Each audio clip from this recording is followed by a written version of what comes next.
Hello everyone, welcome back to Below Par with myself, Lovery. So in today's video then, I'm going to show you 3 essential shots that you need to know around the green in order to shoot lower scores.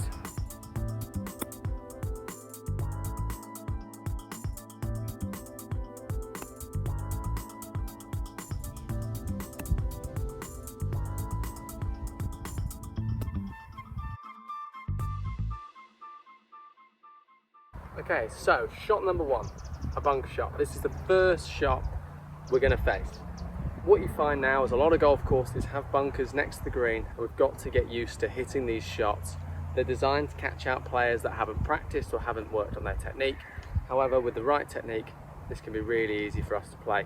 So let's look at this. We're going to do 4 simple steps in order to hit a better bunk shot. So step number 1, we're going to have the ball position a little bit further forward. Step number 2, we're going to bury the feet. Step number 3, we're going to open the club face. Step number 4, we're going to feel like we brush the sand. Okay then, so I'm ready to hit my shot. So step number 1, ball position slightly forward in the stance. Step number 2, I'm going to bury the feet, just going to lower my swing up. Step number 3, open the face slightly. Step number 4 now, we're going to feel we brush that sand.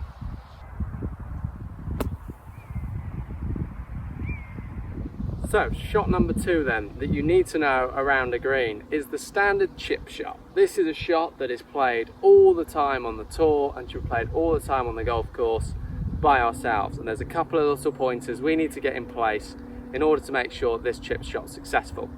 Step number 1, feet a little bit narrower.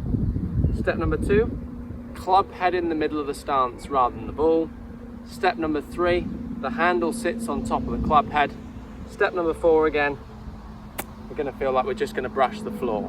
Okay, so let's give that a go. I'm playing this, by the way, with a sand wedge. I played the bunk shot with a sand wedge. You can use loft on this, you could use a pitching wedge. Sand wedge for me suits my eye. So step number 1, feet are a little bit narrower than standard. Step number 2, the club is going to sit in the middle of the stance. Step number 3, the handle is going to sit above the club head. Step number 4 now, I'm going to feel like I'm brushing the floor. So I get myself set. Everything's in the right spot.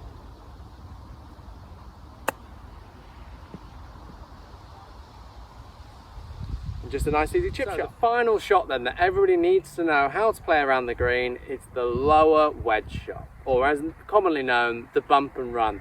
Now I've got a 50-degree wedge now rather than my 54. I know this rolls out a little bit further. I could bring a pitching wedge, I could bring an 8-iron, 9-iron, I could bring a 7-iron.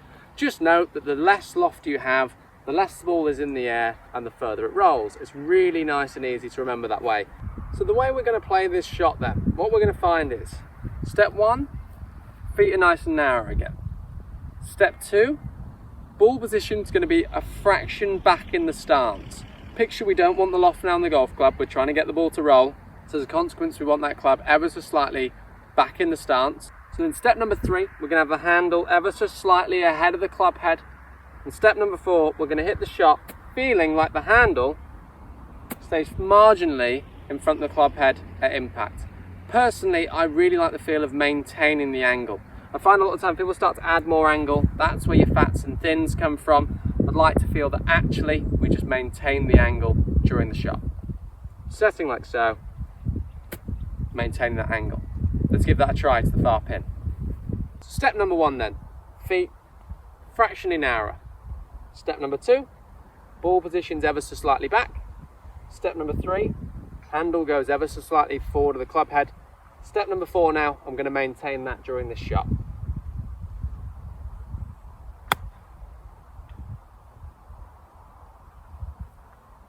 You can see there that ball came out a lot lower and actually released then up to the target. So I just want to say a massive thank you then to those of you that have stayed watching this video right to the very end. We'd really appreciate it if you were to leave us a comment, click the like button and subscribe. We just find that these sorts of videos with 3 essential shots are absolutely key to anybody looking at playing golf to a slightly higher level than what they are now. Equally, the pros will still be practicing this stuff. So go through those steps, try it next to the chipping green, and let us know in the comments below how you get on. Thank you very much for watching, and we look forward to seeing you all very soon.